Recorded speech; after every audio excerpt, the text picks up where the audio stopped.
ये कहानी किसी इंसान की नहीं है, एक देश की है। भारत 2013। जब इस देश को एक फैसला करना था, या तो इतिहास बनाए या इतिहास बनकर रह जाए, और उस दो राह पर खड़ा था एक इंसान।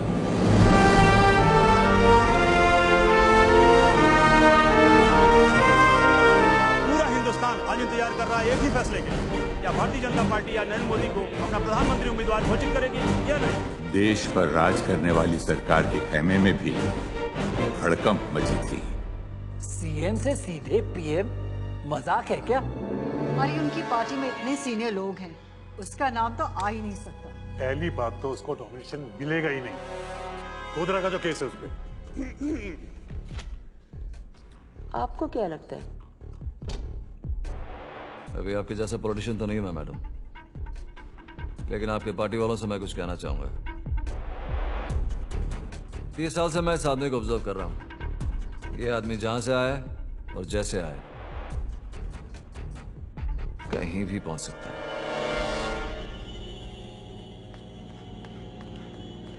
मैडम, बीजेपी ने अपना उम्मीदवार अनाउंस कर दिया है। मोदी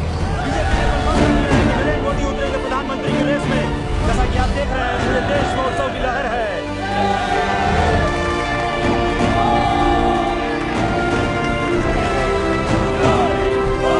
जो लाखों के दिलों में धड़क रहा था, वो कईयों की आंखों में खटक भी रहा था।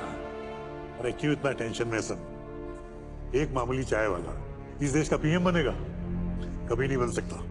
इसे दिल्ली आना है ना, आने दो। संसद के बाहर एक चाय का स्टॉल खोल देंगे, पूरा दिन चाय बेचता फिरेगा।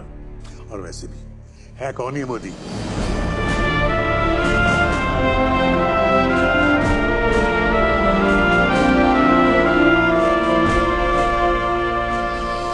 उन्नीस 1950 का दशक, गुजरात का छोटा सा गांव वडनगर। छोटी सी उम्र में वो समझ चुका था कि गति और नीति से ही उन्नति होती है। सबकी चाय मोदी की चाय, काका ले लो चाय, सबकी चाय मोदी की चाय।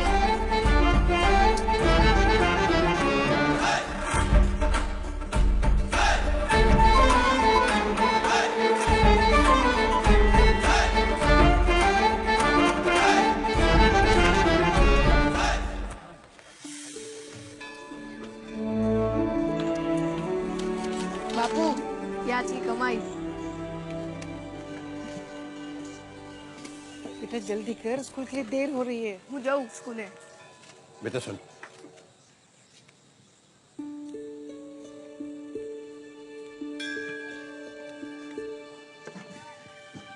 राजू चल।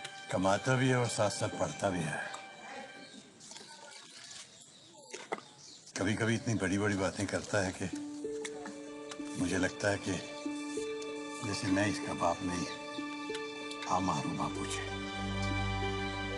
तू भी तो लोगों के घरों में बर्तन मांजती है। मैं तुझे भी रोक नहीं पाता, लेकिन मुझे अच्छा नहीं लगता। सब ठीक हो जाएगा।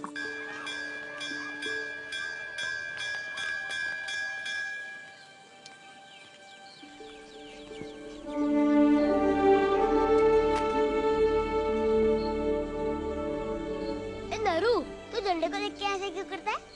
तू मंदिर को देखकर ऐसा क्यों करता है? चल।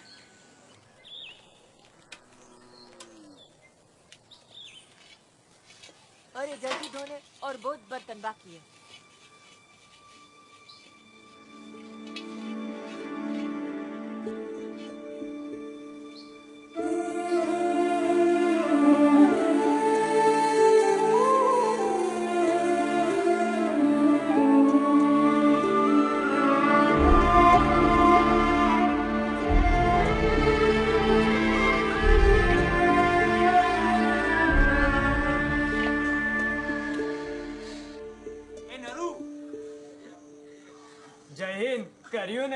अरे क्यों से परेशान करता है? तू खा बेटा। बाहर रोटली। हाँ लाई। बाहर रोटला देने ता पानी मने पन तो ले ले बेटा। बा क्या चाहिए नरू?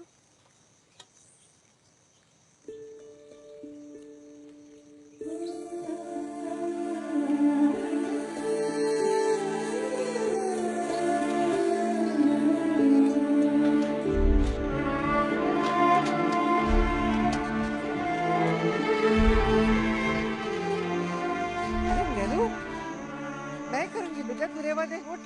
नहीं बा, तू घर पर बर्तन नहीं धोएगी, मैं करूंगा। इतना बड़ा हो गया तू।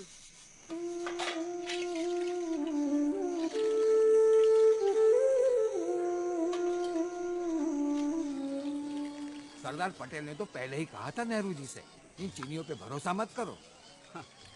हाँ, अब देखो क्या हो रहा है। कश्मीर को लेकर भी नेहरू जी ने पटेल जी की बात नहीं मानी थी। अब देखना, आगे पाकिस्तान से भी लड़ाई होगी। हाँ, आप बात तो सही कह रहे हो। अब देखो क्या होता है आगे। जो ले जाओ मोटा भाई। मतलब क्या कर रहा है? चाय पे चर्चा मतलब शिक्षा बिना खर्चा, बहुत फायदे की रहती है। मतलब आप नहीं समझोगे।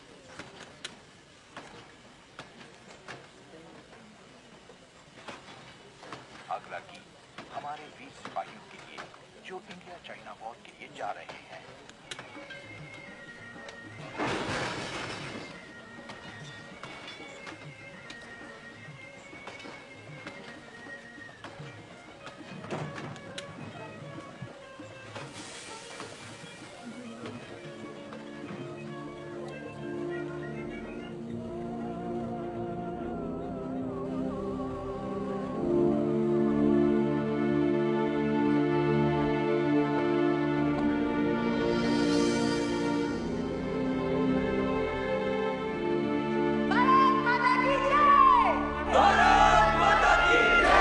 भारत के आदर्शों पर पला बड़ा नरेंद्र अब एक आदर्श भारत बनाना चाहता था।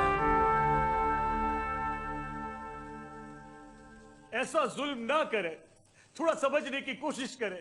इनकी शादी तो बचपन से हो गई थी। नहीं, पहले दहेज फिर फेरे। कौन करेगा मुझसे शादी? मैं करूंगा आपकी बेटी से शादी। जा, जा, जाना। मैं आपकी बेटी से शादी बिल्कुल नहीं करूंगा। अरे कैसे पिता हैं आप जो अपनी बेटी का सौदा कर रहे हैं? और कैसे लोग हैं आप जो एक नाबालिग लड़की का बचपन छीन रहे हैं? यह दहेज की प्रथा भारत की हर महिला के लिए अभिशाप ही नहीं बल्कि उसकी मर्यादा का अपमान भी है। जो हमारी बात सांभळ, तुम्हारे माँ बाप ने तुम्हें जीवन दिया, पर तुम्हारे जीवन के हर फैसले का अधिकार सिर्फ तुम्हारा है। जब तक हिंदुस्तान की महिलाएं मजबूर हैं, ये देश कभी मजबूत नहीं हो सकता, क्योंकि नारी शक्ति में है भारत की शक्ति।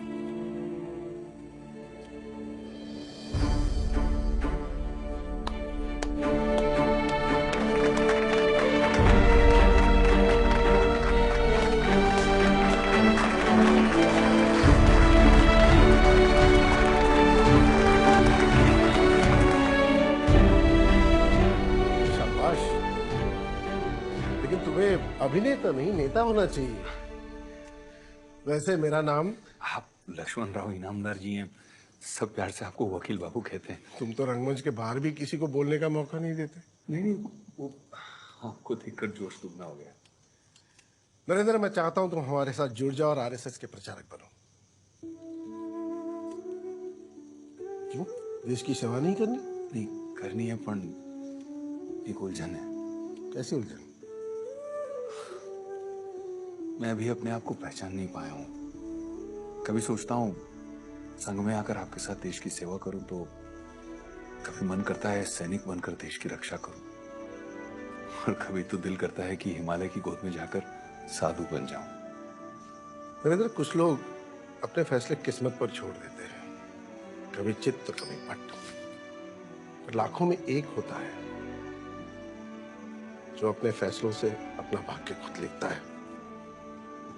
तकदीर या तदबीर, तुम्हें किसी एक को चुनना होगा।